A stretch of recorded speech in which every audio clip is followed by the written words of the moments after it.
Kalasara, Boses ng Bayan, at Kakagumili ng Masa. Tuwing Sabado, alas 10 ng umaga, hosted by Tito Lihua, kasama si Vince Moore. Lamang sa impila ng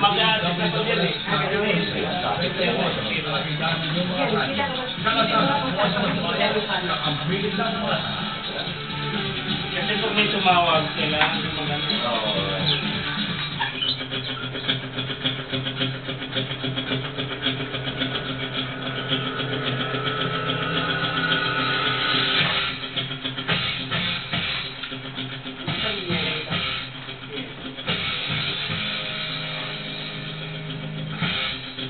yung bonsong ito lang dito, wala ko na pag may salita tayo, hanggang dito sa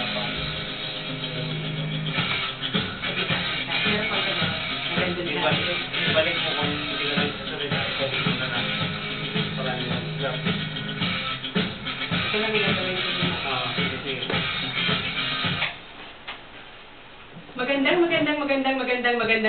Magandang umaga sa ating mga tagapakinig sa Kalasag, Boses ng Bayan, Kakampi ng Masa, dito po sa DWSS. Okay, ako po inyong lingkod, Mayet Robles, ang pansamantalang humahalili sa inyong paboritong si Pepito de Juan na tanod ng bayan, sapagkat siya po ay nasa field. Ayan, mukhang may nagmamadali ng tumawag. Okay, so, pabatiin ko muna ang ating kasamang si Romy Matunog.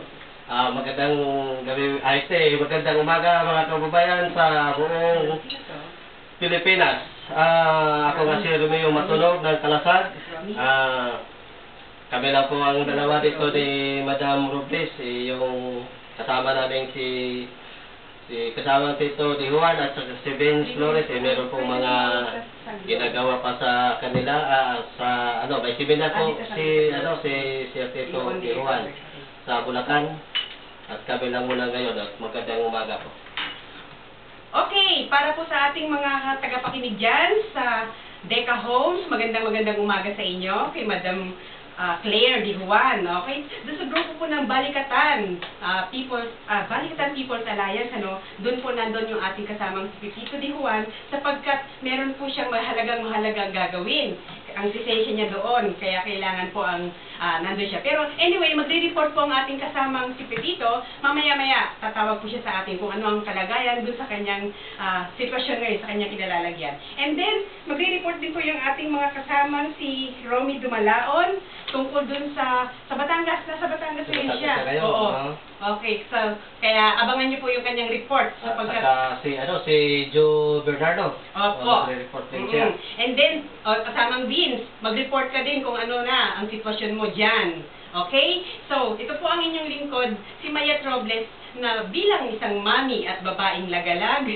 Yan po ang aking tatak. Okay. Dati po ako kasing kasama talaga dito na nagla-live, no? Kaya lang, dahil hinihingi ng pagkakataon na lumabas ako, maglagalag ako. Kaya ayan. Pero sa paglalagalag ko, ihahatid ko rin po ang mga balita na kaganapan sa Balitaan sa Rembrandt kahapon. Abangan niyo po. Oo. Ang mga bisita doon ay sina Jose Osias. Sinalakay niya yung tungkol sa bagong produkto na meron tayo na available na sa duty free. And then, si Leon Peralta, nag-announce siya kahapon ng tungkol dun sa rally yata nila yun. Pero kahapon pa yun, hindi na ako nakadalo dahil talagang busy ang mami nyo. And then, doon naman po, isa pa, si Ferdy Passion. Siya yun nagbigay ng kanyang opinion bilang siya ay political analyst ng mga kaganapan ngayon tungkol dun sa napatay na 44 na SAP. Oo, na SAP. At saka, higit sa lahat, si Ado Paglinawan, sapagkat siya po yung political analyst din, and then nagbibigay, attaché. Oo, negosyador siya dati sa Amerika. Ngayon pala. And then, pero binigay niya yung kanyang, talaga ang ugat ng problema natin. Bakit nagkakaganito ang bansa natin? At higit sa lahat, ang isang pinakamahalagang bisita doon sa Balitaan sa Rembrandt ay si Romel Banlawi. Siya po ay senior lecturer ng Department of International Studies, College of International Humanitarian and Development Studies sa Miriam College po ang kanilang opisina. So, siya po ay may magandang pananaw tungkol sa kaganapan dahil nasa kanila po yung mga actual na picture ng hindi nga lang nila inilabas kahapon sa Balitaan sa Rembrandt dahil talagang napaka-drumarin yung hitsura ng mga napatay na sap. Okay, so, ano naman ang report mo? Ako naman, marami rin akong report tungkol dito sa pabahay 2000 phase 3 sa Muson, Bulacan. Tapos yung ito rin sa DSWD kay Secretary Pinky Suliman, tungkol naman yung sa mga palakad-lakad ng mga bata, yung mga rugby at saka solving. Yung street children. Tapos dito naman sa Santo Domingo, talaga dyan, yung aksidente yung lugar na yun, tumatawid kasi yung mga tao dyan, kaya nabubundol ng mga sasakyan, na meron naman tulay. Tapos, sa rin, yung tungkol rin sa transport. Okay, sa transport, paborito ko yan. Si Kaunal, at saka yung si George, yun ang presidente sa Piston, may ginagawa silang parang protesta doon sa Piston. Sa transport sila. Mamaya matatawagan ko para siya ang magulat. Okay. Tapos, ito muna, babatiin muna natin yung habang maaga pa, babatiin ko nga pala yung sa... Bati time.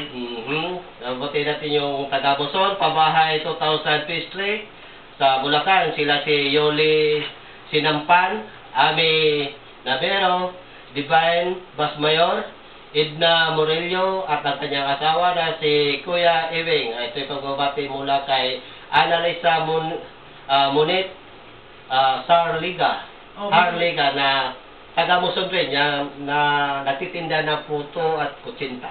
Sana matikman ko yung puto. Magandang pakikinig po at maligayang pakikinig po sa inyo dyan. Okay, text lang po kayo kung ano ang pwede nyo iparating sa ating programa. Oo nga Ito nga Kaya yung mga nila problema doon sa 2000, ito, tungkol doon sa basura.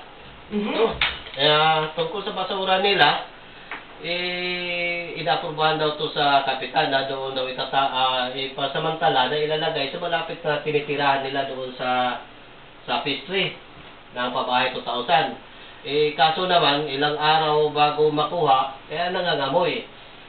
Kawawa yung may citizen concern tayo doon na nagtitik sa akin, nagtawag na gano'n ang problema nila doon sa pabahay phase 3 na nangangamoy. Ito si Mar Gatchalian, pinakapitan doon sa Muson. Barangay Muson. Chairman. Mahawa ka naman doon sa phase 3. Palinisan mo naman yung mga dumi doon, yung mga basura. Kumakain sila, naamoy nila Okay. So yung basura doon, hindi kanila? Sa kanila pa rin, kaso doon iniimbak bago kukunin yung mga kukunin sa truck. Iniimbak mo na, mga ilang araw bago makuha. Kagabi, tumawag sa akin, hanggang, parang nandoon pa ata, yung basura. Kaya, nag-iipon-ipon, tapos hindi naman malinisan ang gusto, kaya nangamoy yung Okay. So, siguro magandang mapasyalan natin yan. Kasi ako, ang inyong lingkod, si Mayet Robles, meron ho ako talagang proyekto ng tungkol sa basura. Kaya lang hindi ko pa ho inilalabas kasi hindi ko alam kung paano ko ilalabas dahil ang mga tao nasanay na nung pagtatapon lang ng ganun-ganun na lang, kumbaga, walang disiplina. Okay. So, kung paano ko i-implement at sisimulan yan, napag-aralan ko na yung sistemang yan sa sarili kong bahay mula last year. Talagang hindi mangangamoy ang basura. Kaya kung paano ko ipalalawak yan sa tao, siguro kailangan pagmitingan natin. Oo, dahil buo na yung module, kaya lang hindi ko pa naisusulat, pero ginawa ko na. Okay. Maganda. Sige. Kailangan magsisit tayo ng araw na pupuntahan natin yun. Opo, yan. Kung magsisimula tayo sa kanila, mas maganda. Kapitan, abangan nyo kami dyan. Ang grupo ng Kalasag, Boses ng Bayan, Kakampi ng Masa. Okay. Sa'yo, madam? Okay, iparirinig ko muna yung salita ni So, hinahanap ko lang kasi talagang mahirap pagsabayin. Oo nga naman eh. Sige. Unang-unang ipakirinig ko si Jose Osias tungkol dun sa kanyang pag-uulat ng bagong produkto, Philippine-made product, gawa sa baon, ay sa, coconut industry Coconut? natin, oo. Mhm. Pero yung Lacan Lambanog, yan. Wow. Available na Yes. po sa duty free. Ito ang kanyang ulat.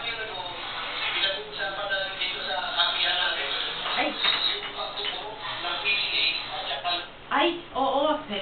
Ulitin ko. Kasi ang Lacan Lambanog pala ay gawa sa Pilipinas. Sa kabila nung meron tayong problema dun sa Coco Lisap last year, di po ba pumutok yon? And then, sa kabila noon, nagawa pa rin nilang magkaroon ng pinakamagandang produkto. At sa duty free nyo lang po mahahanap yon. Available po yon sa duty free. Duty free. Oo. Siyempre, kasi quality product yon. And then, yung kanyang pag-uulat, kasi talagang pinag-usapan namin yung tungkol doon sa Coco Lisap na yan, anong ginawa sangay ng gobyerno natin, yung Department of Agriculture, doon sa problema, at saka yung isang sangay na humahawak doon sa pondo ng coconut. Ito yung kanyang pag-uulat tungkol doon sa epekto ng mga tinurukan ng chemical, yung mga farmers na tinurukan yung puno nila bilang solusyon na ibinigay ng gobyerno, ng sangay ng gobyerno sa Coco Lisap na yan. Ito ang epekto. Oo, narinig ko nga yan. Sige. Pakinggan natin.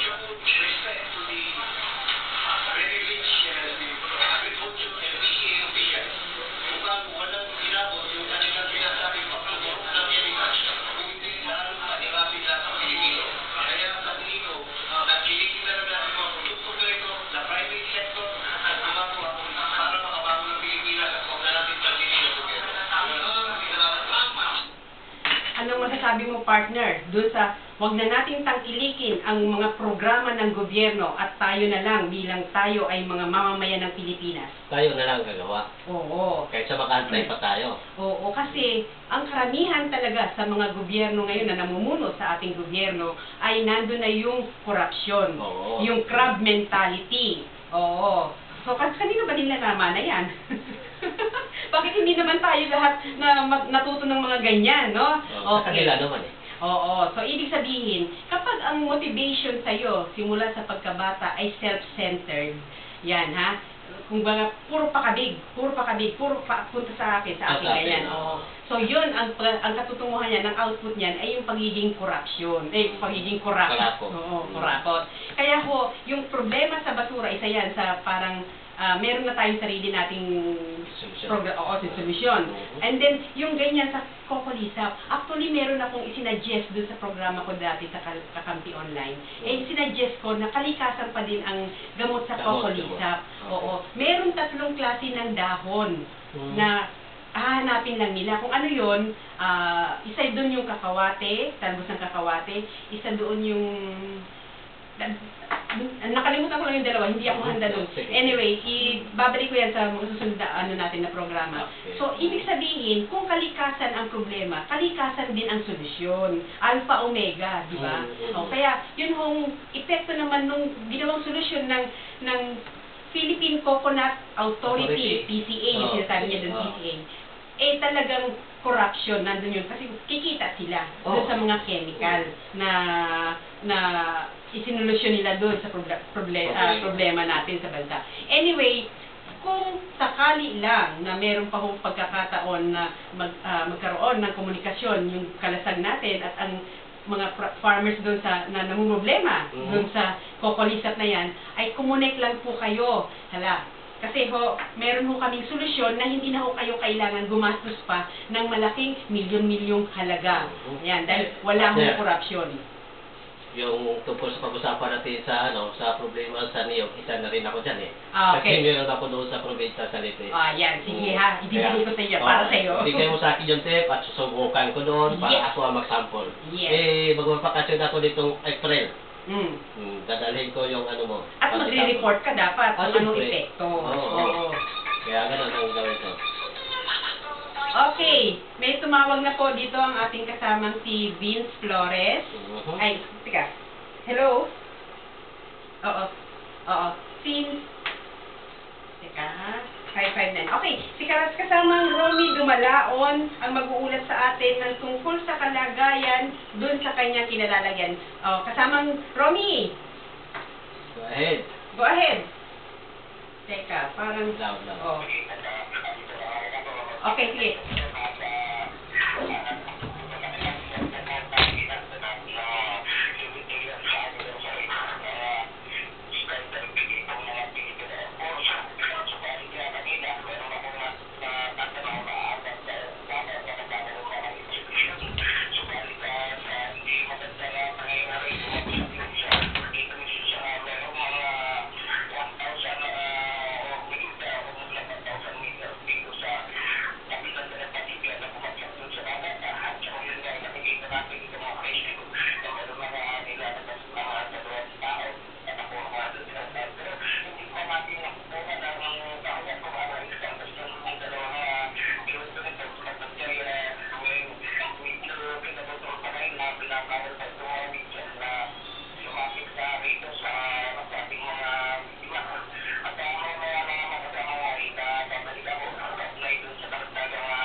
Okay, salamat sa inyong pag-uulat kasamang Romy Wala siya? Dumalaon. I-update nyo kami sa mga kalagayan Okay. nung bumagsak na eroplanong yan. Okay? Magandang umaga. Dito na po si Tito Di Juan. At papasok na po siya para mag-report sa atin. Okay, kasamang Tito, kumusta ka na dyan?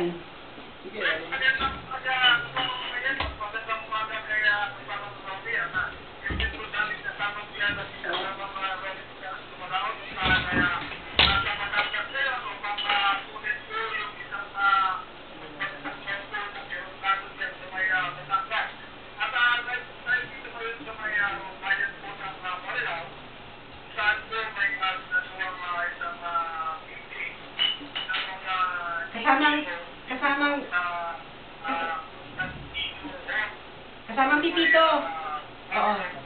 Maputol lang kita muna, sandali. Kasi merong maingay na tunog. So, pwedeng tumawag ka sa smart ko, ay sa globe ko, para dito na kita kukunin. Oh, balik ka na lang.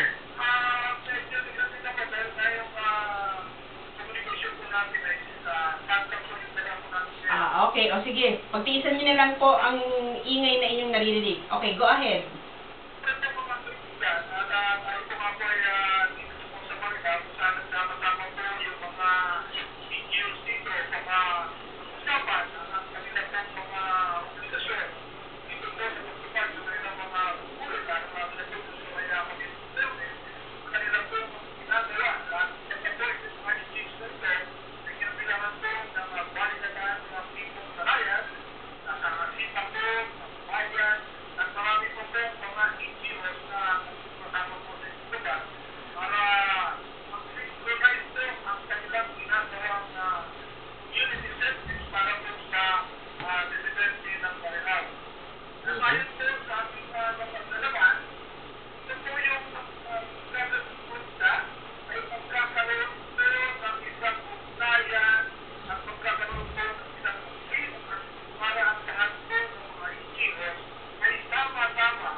Oo, sige.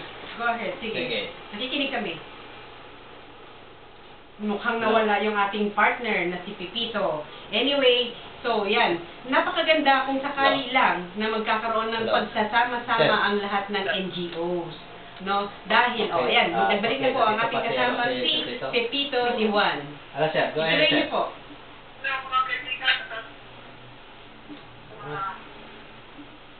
Wala sa pag-sibo, sir, Talagang may problema ang koneksyon ng ating linya ngayon sa Sancel, no? Sa kanilalagyan yan. Anyway, talagang napapansin mo ba, partner, na madalas ang Sancel ngayon, oo, o baka pati din sa ibang linya, na lagi mayroong parang sumisingit na... Merong sumisingit nga. Na- Minsan nga, minsan may 3 tao sumisingit sa, sa number ko. Para Oh. party line. Andito ngayon si kasamang Pipito sa linya ng aking Sancel. Kaya lang, hindi makakonect pa din. O, hindi makapasok yung tawag niya. Okay? So, yan. Anyway, kung meron sana sa Globe, mas okay yung aking Globe na line ngayon. So, pakinggan naman natin. Balik tayo dun sa, yung sinasabi ni kasamang Pipito tungkol dun sa isang opisina na magkakaroon ng pagsasama-sama ang lahat ng mga NGOs. Actually, yung pagsasama-sama, ibig sabihin pagkakaisa yun. Diba? Ngayon, kung magkakaroon na talaga ng pagkakaisa, kagaya ng nakasanayan natin na paghahalin tulad dun sa walis tingting, no? Na isa, wala kang lakas. Pero pag sama-sama, mayroon kayong lakas na humambalo. Hanggang pwede niyang isa kayong mangkukulam. Gawin yung walis. So, anyway, so, yun ang kidding aside, no? Kidding aside, so, talagang yun ang pinakaugat ang dapat nating ugatin na pinagsimulan talaga dati ng tao sa Pilipinas, ng tao sa mundo, yung nagkakaisa sila. Nagkakaisa tayo. Oo. Ngayon, pinagwatak-watak lang tayo nitong mga Mga politician. hindi ko alam kung alin ang telephone. Sir. Na nag-ring. Sir? Okay, so pinagwatak-watak lang tayo nung Sir. mga banyagang Okay, sir. banyagang dumating dito sa ating Pilipinas, sa ating bansa. Kung bakit, yan, malalaman niyo po ang talagang pinakaugat. Dahil marami tayong natural resources. Natural resources na matatagpuan dito sa lupain natin. Sa lunti ang pulong ito. At yun ang talagang kanilang hinahangad. At kasama na doon ang plataforma na pwede tayong unti-unting i-liquidate na mga Pilipino. Dahil para sa sila na yung mamumuno dito sa ating bansa. Okay, so... Marag nandito si Sir Tito para pagpatuloy na yung niya. Kanyang ulat. Okay, sige. Sige. So, go ahead, kasamang Pipito. Kasama po yan, at kasama na Lome, at napotok po tayo kanina. At isa, dito po tayo ngayon sa bayan ng Marilao. Saan po yung sinasadap na meeting ng Secretary Quezon NGOs dito. Lahat po ay nagkakaisa upang ang servisyo publiko na nayatid po sa mga kababayan sa Marilao. Kaya synchronize. At ito po ay sa pamumunan po ng municipal mayor na kuya Mayor Santiago. At at the same time po si Councilor Marlon Villamar.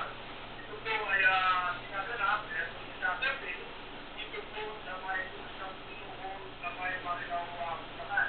At sa ngayon po, nakapunta po tayo at ang ating pong mga kasamahan dito sa bayan ng Bulacan kung saan po ay nabubulitan po ng ating pong mga kasama si Pablo Soto, si Alan Vargas, si Steve, si Nani Abraham, si Andres, si Malu Lourdes, at mga sinisilin. At ang talaga naman po tayo po ay nagsaita at nagkarating po ng Sabado ay magkakaroon pa po ng isang series of meeting. At nagkarating February 21 ang lahat ng institusyon at mag-list ng representative para meeting at nagkaroon po ng ating po mga miyembro NGOs. Ito po bawat NGO dito ay kumuha ng lalong miyembro para po sa training ng buyer. At ito po ay next week, matapos ng buyer meeting, magkakaroon sila ng training naman na ang handle ng Red Cross. Ito po ay significant sana base para po sa rest upgrade po ng ating mga NGOs. At ito sa Pangalawakan, yan ang po muna ang ating program. Kasamang Tito, meron ba silang programa para sa basura? Actually, dito sa basura, sa inubos na dito sa mga barangay. At mismo po ang mga barangay at sa pinagsuraan na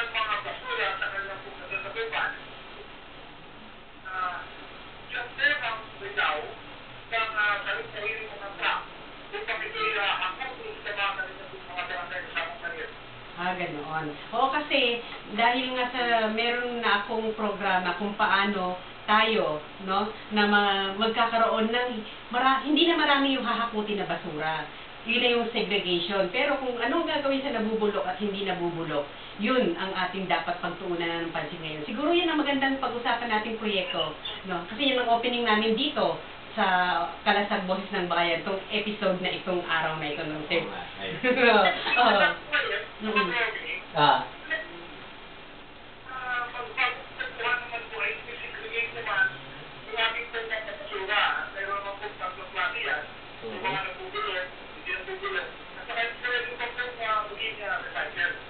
Yun. Oo, pero kung magsisimula sa kanilang bahay, ang pagsesegregate mas maganda.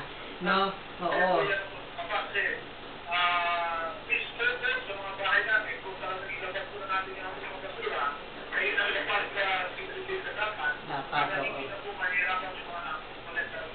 Oo. At saka hindi nalalaki yung pondo na makukurap na naman ng mga corrupt official natin. Di ba? Kasi malaki ang talagang korupsyon pagdating sa koleksyon ng basura. At syempre, agad po po yan, ako po lang rin masamang magpaalam at wala po dito sa bayan ng Marilao, ako po ang ito sa lakas ng Tanong sa Bayan, hindi tumiran, ang DWWN. Okay, yan po ang ating kasamang Tito Di Juan, ang pinuno ng Kalasag Boses ng Bayan at kakampi ng Malta. Dawet, paano to? Ikaw muna. Oo, Okay. inaantay namin, yung report ni kasamang Vince Flores.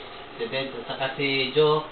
Okay, si Joe Bernardo. Wala pa. Wala pa siya. Okay. Ngayon, Balik tayo doon sa ating pinag-uusapan, doon sa usapan sa Rembrandt. Paririnig ko naman sa inyo, si Ferdy Passion. Yan, yung tungkol doon sa kanyang sinabi na siya ay nagpakilala. Pero ano yung kanyang pananaw tungkol dito sa kaganapan ng ngayon ng 44 na saps na pinatay. Actually, pinatay. Okay, so ito yung kanyang pananaw tungkol sa problema. Ay, parang mali. Mali. Okay.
Kami lang ni Mayek, kami lang dalawa.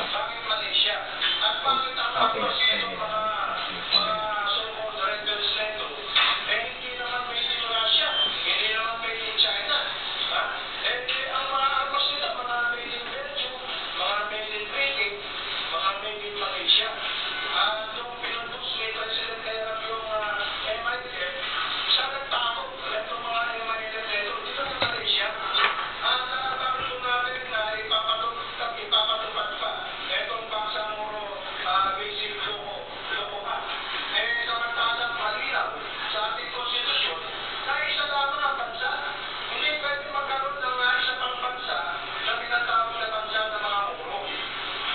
Yan po ay hindi pinapatingin ng ating mga July, kapatid. tapos ano, custom. Sapagkat alam nila na ito ay bakala ng mali siya. Nandiyan po ang ating mga kapatid na Muslim na tausok na nagagawa ng sama ng mali siya. Kaya hindi sila pumapayag ito sa pagsamuro visit o kung ano yan. Na tanging may gusto lamang ay MILF. Kaya dapat po mula ngayon, panabaga mo sa media, imbis na pagsamuro ang tawag yan, ang itawag po dyan eh, pag sa MILF. Tayo po mananood. Okay, so ipasok po muna natin ang report ni July Budok sa ano sa Custom. custom. Okay. Custom. Okay. Sit po. Alin?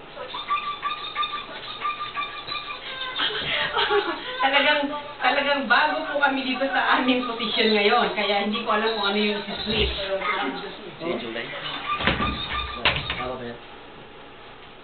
Napindot ko na. Naka-on na siya. Kaso, doon na lang. Doon pa. Okay, go ahead. Kasamang... Hello?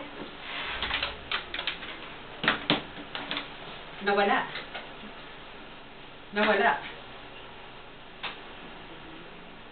Oh, sige, go ahead. Okay na po.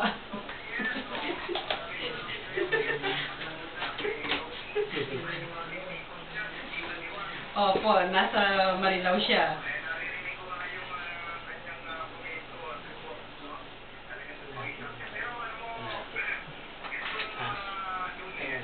Mhm.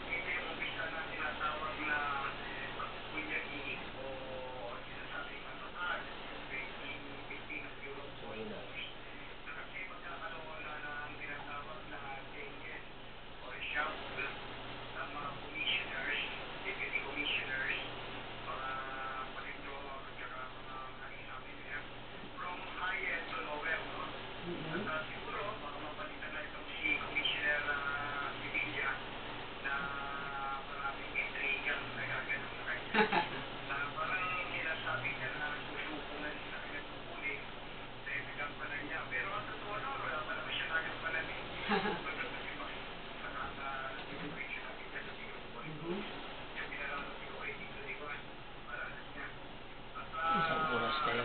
Isang oras kayo. Mhm.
Oo.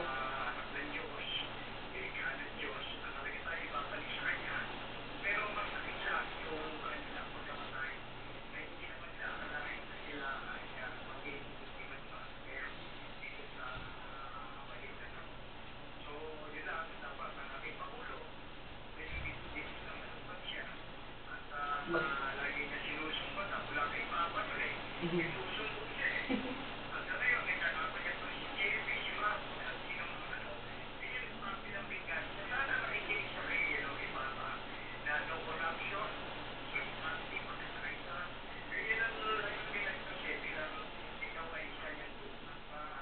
Tama yun. Oo.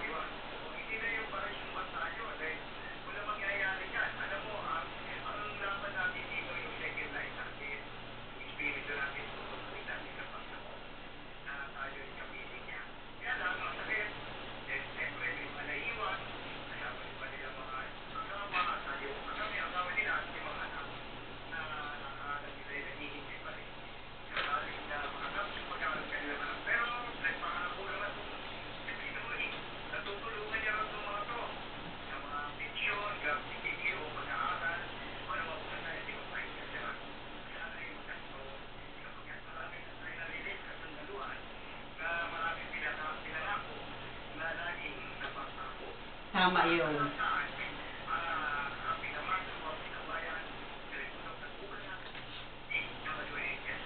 Okay, salamat sa'yo, kasamang Ray. No. Junay Budok yun. Ah. Sorry.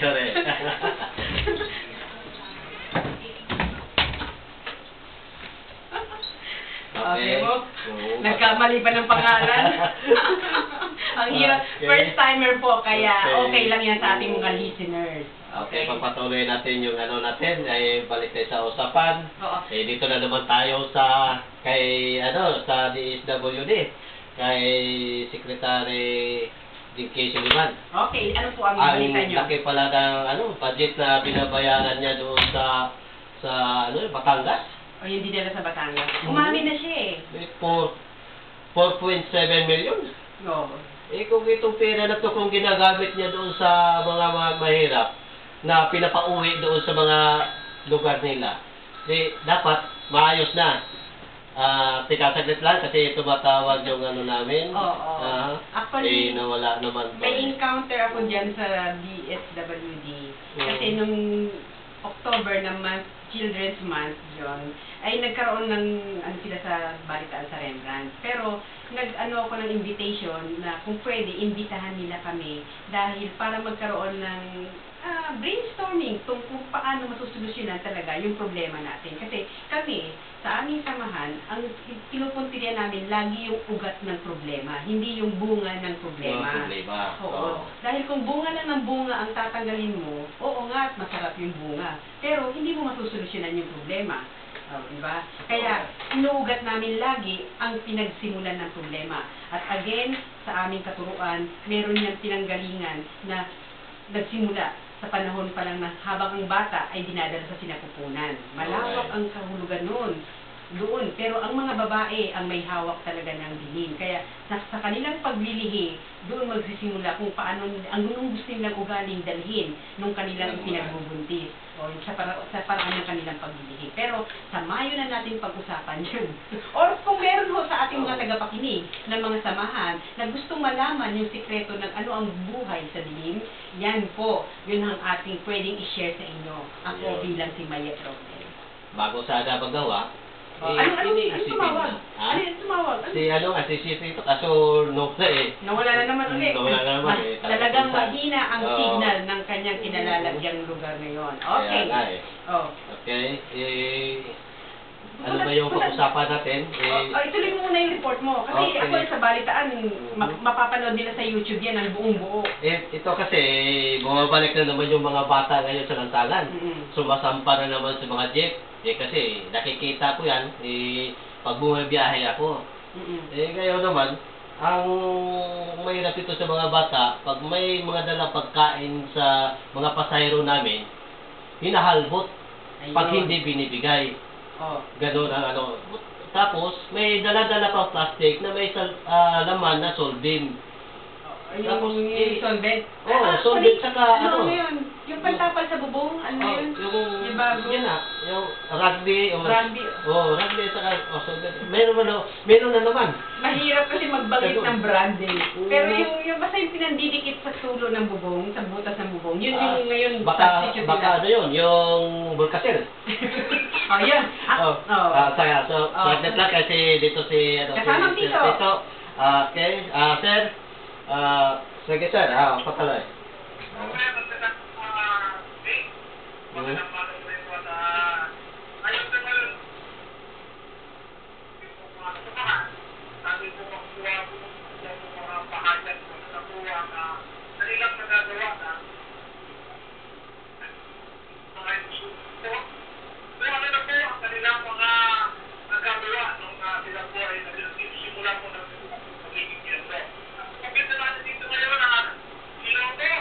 Kasama Alan Lala at tatanungin ko natin yung mga ilang katanungan. Kung ano po ang masasabi niya sa samahan ito. Sa mga ano masasabi niyo po at ano po yung inyong nagawang mga assessment kung kayo po isang miyembro ng balikan natin po kalayo. Putol-putol sir. Talagang mahina ang signal ng ating kasamang Pipito de Juan.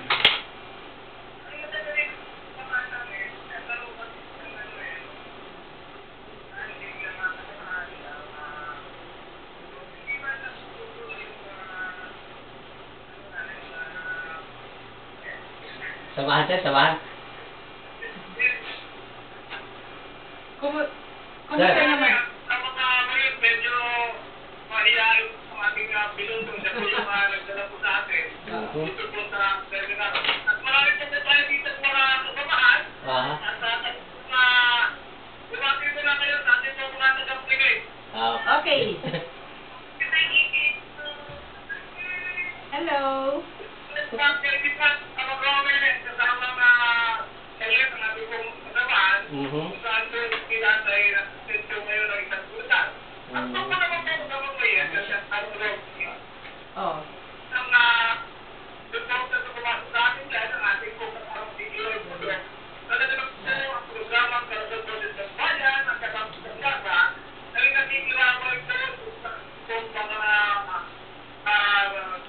action force. Talaga naman po sa kanilang buhay. Kaya pagtanggol ng ating pong bayan. Ayan. Kung pagkasin sa natin mga kaibigan, mas marami po kung ang isang tao po ay ilang na dito po ay serve ng paggawa ng bomba at mas marami po mga magiging biktima nito. Okay, nawala na naman ulit. Naman. Ayun ako, talaga. Oh. Pero kasi isa pa rin sa dahilan ng motibo ng pinag-ugatan ng problema ng kamatayan ng 44 na yan. Okay. So yung binabanggit ni Ferdy Passion kanina, yung tungkol dun sa conflict of interest between service to the people or yung business na kanila ang kanila. Okay, so yun yung conflict of interest. Anyway, so yun na nga. Pero balik tayo dun sa ating sa DSWD. DSWD, oo nga naman bakit may tanong ko nga kay Madam Jing Suliman, bakit naman dumadami ngayon na nakakalat ang mga bata? Samantalang noong tayo pa mga panahon, noong mga 70s dito, kasi 70s pa ako rito, wala talaga na makikita mga bata nakakalat. Ngayon, ano ba ang dahilan kung bakit ang mga bata ngayon ang pasaway, hindi na ang mga matanda? Kung sino pa yung mga bata na wala pang kamungmuang sa mundo, sila pa ngayon ang nagpapasaway at sila pa ngayon ang mga tawag nitong talamak na adik sa ating lipunan. Okay. Napakadumi tingnan. Oo, talagang yan na nga ang simulat problema pa na hindi pa rin nasusolusyonan nung malaking sangay ng gobyerno natin yan, DSWD, kasi nga ho, hindi lang naman talaga sila magsosolusyon ng problema. Unang-una ang yung mga magulang. Oo, yung magulang. Oo. Bago pa yung magulang, sa pagbubuntis pa din nung ina. Ganito kasi sa Bangmayit, meron akong narinig. Okay. Yun din ang binabase ngayon sa mga bata. Na pag pinapalo sila ng mga magulang nila, isusumbong sila sa DSWD para makulong sila. Ngayon, ang narinig ko naman sa mga magulang, pinababayaan na lang nila para hindi daw sila makulong. Yun nga. Ngayon ang problema. Nanggaling yan sa DSWD. Yun yung gumawa, batiin na naman natin yung gumawa ng batas na yan. Kasi kahit sa eskwelahan, yan ang problema ng mga teacher. Mga teacher. Oo. Dapat. Kasi, di ba, dati tayo, hinampas tayo ng teacher. Okay lang. Kasi kasalanan naman natin. Tsaka wala namang maglilikamo. Ngayon, may kakampi na mga bata. Batas. Batas ngayon. Sa batas na baluktot. Isa siguro sa dapat na pagtuunan ng pansin ng mga mambabatas natin, ang pagrevisa doon sa batas na yan na nagkakanlong ang mga kabataan ngayon. Kaya nagiging pasaway lalo sila. Nagiging spoiled ang batas na yan. Pero paano ba ang tamang pagpapalo ng anak pag nagkamali? Ako. Ikaw muna, sige. Pagpalo, kasi yung may mga may kasalanan. Pero ang pagpalo, wag naman yung pirsahan. Kasi ako, yung nanay ko, may dugong waray, saka may dugong pa rin kasila. Kasi alam mo naman, hindi yung mahawak ng itak, ha? Hindi naman. Nako, susubukan ko na yan. Binato ako ng itak. Maniwala ka hindi. Ito pang personal na to. Sige. Pero, napapalo talaga ako kung may kasalanan. Pero, hindi ako pinalayas ng nanay ko kung hindi tinatali ako. Ganon. At pinapaluhod ako na may libro sa kaliwat kanan. Yun ang parusa ko. Okay. So, ito sa ganang akin, sa aming samahan, ito yung pinalalawak ko sa disiplina ng bata. Disiplina kasi may mali. So, dapat pag may mali, Paluin siya. Pero Paluin. paano ang pagpalo? Dapat pinadadapa. Pinadapa. Oo, pinadadapa Depende yan. at papaluin sa puwet. Sa puwet. At isang klaseng pamalo lang dahil kapag iba-ibang pamalo, ano lang yung nahila mo na yun. Isang klaseng pamalo lang dahil katatakutan niya yung pamalo mong yun. At magtatanda na siya dahil masakit yung palo sa puwet. At higit sa lahat, pag nakadapa, hindi siya makakatakbo. Oo, di ba? Pero isa kasi dito, Bayet, ito, ituloy muna natin. Dapat kasi, hindi sana ito pakialaman sa mga politician. Oo. Kasi, ngayon, nagkaganito kasi itong mga bata dahil kasi pinakailaman nila eh. Oo. Ang yung karapatan ng mga magulang. Oo. Yun ang dahilan kung bakit ang Kristo, nung bata pa siya, sa panahon ng Mesiya, 0 hanggang 13, dapat poder ng Poder ng magulang. magulang. Oo, di ba? Bago siya naglagalag. Oo. Bago siya nawala, di ba, sa Oo. istorya. O, yung 0 hanggang 13, talagang magulang ang may na. karapatang magdisiplina. Walang nakikialam na kung sino-sino pa. Outsiders, no? Oo. Wala Kahit mo lang na tiyahin, tiyuhin, lolo, Magulang lola. talaga Oo, muna. hindi naman nakikialam eh. Pag- Anak mo yan. O, pag walang magulang, yun yung kung sino yung Kung guardian sino na yung nag-aalaga. Oo. Nag-aalaga. Okay. Ganun, O, okay. sige. Ngayon ay ano? Parang, alam mo, madaldal ka ngayon. Ganun ba? Oo. Hindi kasi tayo na dalawa eh. Napalabas na yung daldal mo, ano? Oo. Okay, ito naman eh, ito sa sa Barangay Santo Domingo, Quezon City. Madalas talaga diyan. Ang alin? Oo. Ang alin? Yung disgrasya. Kasi yung mga Ah. doon, mga residente doon sa kabila, yung katabi ng may doon, yung may Bulgar na office, may squatter doon. Banda sa Biak na Bato. Tumatawid sila papuntang Quiapo. Ngayon, may tulay, pero ayaw nilang pumunta doon sa tulay, yung footbridge, para tumawid, kung hindi, diretso lang sila. Sa kalsada. O, sa kalsada, tumatawid ito. 2 beses na to nangyari. Tricycle pa rin. Motor. Tapos, yung motor single, nabubundol na naman. Yung yung isang mag-asawa, tinamaan yung babae. Yung nakaraan din, babae rin. Yung asawa, babae na tinamaan. Kawawa yung may-ari ng motor. Nagbabayad siya doon sa Dahil doon sa na- disgrasya, nagpaayos siya ngayon sa motor niya. Alam naman nila na bawal, bakit ba doon sila tumatawid? Okay. oo. Nang hanap sila ng kadamay. Ng Yun ang kanilang problema. Yun ang disiplina pa rin ang Kulang. bottom line dyan. Kulang Bottom yung line. disiplina natin. Oo, disiplina. Anyway, kung yung mga tao ay natatawid sa footbridge ay may sakit, yun ang dapat i-consider lang na Pero, bakit sila kailangan maglakwatsa sa kalsada kung meron silang sakit, di ba? So, Oo. ibig sabihin, lahat na naglalakad sa kalsada, meron malakas na pangangatawan na kayang umakyat sa footbridge na yan. Oo. Kaya lang, pag walang mahuhuli, pag wala yung pusa, naglalaro ang mga daga. Pero nagtaka ako ngayon, kung kailan tayo naging professional, halos lahat ng mga tao, wala nang alam doon sa duty. Kung alin ang bawal, Hindi sila. nandoon sila. Sasakyan pa nga ang umiiwas sa tao ngayon pag nasa kalsada. Ako driver ha. Driver ako. Na POJ. Ang dami kong binabato at binabastos ng mga pasahero. Ano ba kayo?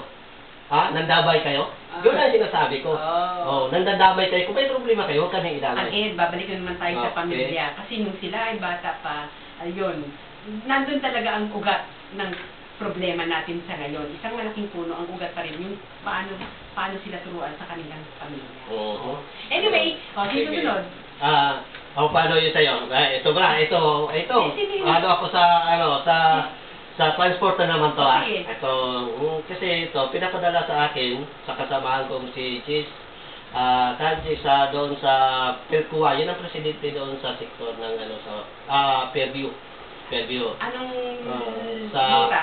sa ruta niya, Fairview to Fairview, Balara, Quiapo, Talaw, may fair din sila.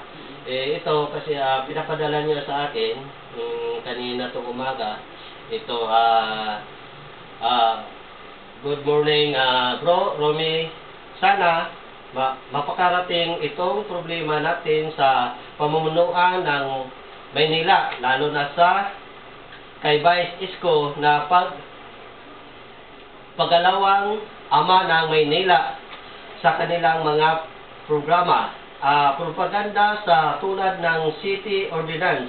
Bakit nagpaalipin si Isko sa mga operator ng mga bus na yan sobrang dami ng mga bus na bumibiyahe Fairview, Quiapo, Tap, Hiran lang, samantala Baclaran ang ruta ng mga bus. Bakit pinapayagan na umikot ng Hiran lang? Ibig sabihin paldo ang hatag na pera kay Vice Isko. Wala man lang NTPB enforcers sa Quiapo hanggang Murayta, Espanya. Ibig sabihin may suhol sa mga hepe ng traffic sa Maynila. Ito nga Yun ang problema, oo. Oo. Kasi naaagawan nga naman talaga sila. Yung mga legal na bumabiyahe doon, naaagawan sila ng mga pasahero. Oo. Anyway, kunan nila ng video. Ako talaga Kasi ang mga cellphone natin, may mga video na eh. At, meron. at magiging matibay ang kanilang problema kapag inilapit natin doon. Kasi may mga, ano yata yan eh, oras para sa mga communication, sa mga sektor ng ano natin, sa ibang sektor. So, doon nila ipalahad. Parang style abogado din. Kasi ang abogado, tinuruan kung paano maglahad ng problema, written and oral. Oo. Pero tayong mga hindi nag-aral ng abogasya, eh hindi itinuro yon. Pero anyway, natututunan din yun sa pamamagitan ng karanasan. Kaya yung karanasan nyo yan, video, tapos letter, Writing, no? And then oo. ipacheck nyo na lang uli ang paano yung pagsusulat sa mga nakakaalam sa Tagalog lang. Oo. So, saka nyo dalhin doon sa opisina niya, ipareceive nyo doon with matching CD nung kuha yung video. Siguro ako na lalo kayong mapapakinggan. Okay? Kaya 10 minutes na lang tayo. 20 Kasama minutes na Ronnie. lang. O, sige. Paano? Ratsyada. Hataw. Kaya mga kasama ko dyan sa mga rutang biyahe Quiapo, pasensya na kayo at talagang Nakamonitor sila? nagmumulto sila. Oo. Kasi binibigyan ko sila ng mga tinitext ko na gano'n ba kinig sila Okay. sa gano'n. At saka ito kasi si Carl George, yun ang presidente talaga ng federation ng ng piston. Hindi ko makuntak-kuntak eh. Kanina pa ako dayan, bakit ba hindi makuntak? Okay, so sige, di bale. Oh. Okay, ikaw lang muna. Batiin ko muna yung aking Okay. partner na si Rudy Lopez. Actually, siya yung aming spiritual advisor sa aming samahan iglesia ni Imam Luis Sarabayesus. Tindig sa Tao Inc. at siya ho yung manggagamot sa Maligaya. Pero sa ngayon ay nagpapahinga muna siya at bukas dadalawi siya ng kanyang kaibigan na doktor din from Baguio, si Doc Kai Ohen. So good morning sa iyo, partner. Okay, tapos ano pa ba ang natin? Hindi ko makontak to si Okay Carl lang. George Oo. Pero okay lang excuse me. Ano ba yun? Wala ka namang kinakain, pero bakit ka nagubusog? Yun na nga. Saan ba to? Saan galing? Kaya, Okay, so pakinggan po muna natin yung isang nagsalita sa balitaan sa Rembrandt. Tungkol dun, 5 minutes lang to ha, partner. Sige, Anyway, sige. hindi ko na puputulin ko na lang din mamaya. Sige. Simulan natin ito sa boto. At sa boto ng tao. Meron na ba tayo na seryoso sa playang Pilipino ang boto nila? At ang mga institusyon, seryoso nila rin, lalo na ang pumili. Hindi ba sa maksuhan sa mataas ko Okay, so yung ibig sabihin, ang ugat ng problema natin dito mo problema sa staff ng mga pulis na patay ay illegal ang pagkakaboto sa mga nakaluklok ngayon na opisyal natin dahil sa Smartmatic. Kinasunto niya yun. Kaya yung COMELECTION, yung COMELECTED, yung mga opisyal ngayon ay talagang COMELECTED. Hindi sila elected. Oo. So ngayon, meron pa siya sinabi dito, kasi ilan lang oras natin, na ilalabas na daw ang totoong resulta ng presidential election ng 2013 at abangan natin yan. Oo, Mas kaya, maganda. di mas maganda. Kasi iba. Hindi Iba. yung nakaluklok ngayon. Iba. Kasi Iba ang siguro- totoo kaysa sinungaling. At sabi pa niya, hindi eleksyon, kundi auction. Auction. Pataasan ng taya. Comelec. Oo. Kung magkano yung presidential. Binanggit niya rin dito. Kaya abangan niyo po yan mga kaibigan sa YouTube. Kasi talagang video po yan na inyong mapapanood. Panoorin niyo lang po sa pamamagitan ng search niyo sa YouTube, no? Yung Tindig, Balitaan sa Rembrandt, January 30, 2013. Ay, 2015. Oo. Okay. So, yun. Bati ka pa rin. Kasi meron pa tayong dapat batiin. Marami tayong babatiin eh. Oo. At meron siyang isang... sige. Sige, binabati ko, lalo na sa mga kasamahan ko dyan sa Project 6, lahat ng mga driver. Oo. At saka yung kapitan namin na si Honel Llamas, magandang umaga, Kap. Good morning. At saka sa lahat ng mga kagawad niya. At lalo na yung mga anak ko na doon sa Tanyag ngayon. Actually, nanganganak ka pala. Di ko Ay, hindi, yung asawa ko pala dati. Bakit dati? Alam mo, yan ang aabangan nyo sa pag nagsasalita kayo. Yung kagupit ng buntot. Oo, yun. Pero totoo lang. Sa totoo lang, nanganganak ka. At asawa mo dati, may bago ba? Okay. Ayan, nadudulas talaga. Ang isda nahuhuli sa bibig. Pero pwede rin sa lambat. Ito nga pa kasamang mayat nagtitik yung kasamahan natin na si Okay, Larry. share. Si Larry, kaso, ito nga, bakit bulol ka? Wala ayusin mo, pagsalita mo. Okay? Hayaan mo, kasamang Larry. Bukas makalabat, tutuwid na rin yung dila niya. Kasi masasanay yan. Practice makes perfect. O, di ba? Okay, maiksi na lang talaga ang oras 5 natin. minutes, 5 minutes. 5 minutes, meron pa tayong ipagdugtong, pero paano ba to yung mga, hindi ko natawagan, hindi ko makontak yung yung sa transport. O sige, meron pa rin ako ulit i-share. Sige, ano mo muna. Yung tungkol dun sa sino ba talaga ang dapat na sisihin ng problemang yan, no? Hindi na dapat sisihin, kundi sino ba talaga ang pasimuno. Okay, so yan. Abangan nyo po kasi si Professor Romel Banlawi ay talagang siya po, marami pa siyang mga bibinulgar. At saka yung mga actual na kuha ng mga masakit na makikita mo, nasusukat daw talaga sila nung tinitingnan nila yung picture, hindi na ipinakita sa media. Pero kung sino ang may pagawa ang sariling baril, yan, sinabi din yan. Ang MILF pala ay may sariling factory ng baril. Oo. Kaya yon, marami pa. Kaya kung ugat talaga natin ang problema, yan, bottom line is, lahat sila na taga-ibang bansa ay interesado sa bansa natin dahil sa bukod dun sa mga mineral na matatagpuan dito, meron pa yung palladium. Dito rin pala matatagpuan sa Pilipinas. Ito, Kamayet, yung idugtong natin yung na tungkol doon sa mga namatay. Itong hinahanap nila si Marwan. Marwan. Marwan, Martu, Martwi. Alam ko, nandoon daw sa Lanao. Oo. Ito kasi ang Lanao, may experience ako dyan, 11 years ako. Doon sa pinakagitna talaga ng Lanao. Pinaka-Virgin Parish yun, na hindi pa Doon ako, mga 11 years ako. Okay. Dumaan din ako pagka-trigger pa. Tapos, ang makapasok doon, maniwala ka, lahat doon puro mga rebuilding Muslim. Sa katulad ng lagyan ko ng pangalan, yung Kapay Bayog, yung Little Marawi, yung tawag nitong May Lumot, na yung talagang mga area ng mga Muslim. Doon ako nanggaling. Sige. Pag-usapan pa natin yan sa mga susunod. Kasi malapit na talaga ang oras namin. So sige, bumati ka pa rin at ibigay mo ang iyong mga mensahe kasama ron. Ang dami namang mga text dito sa mga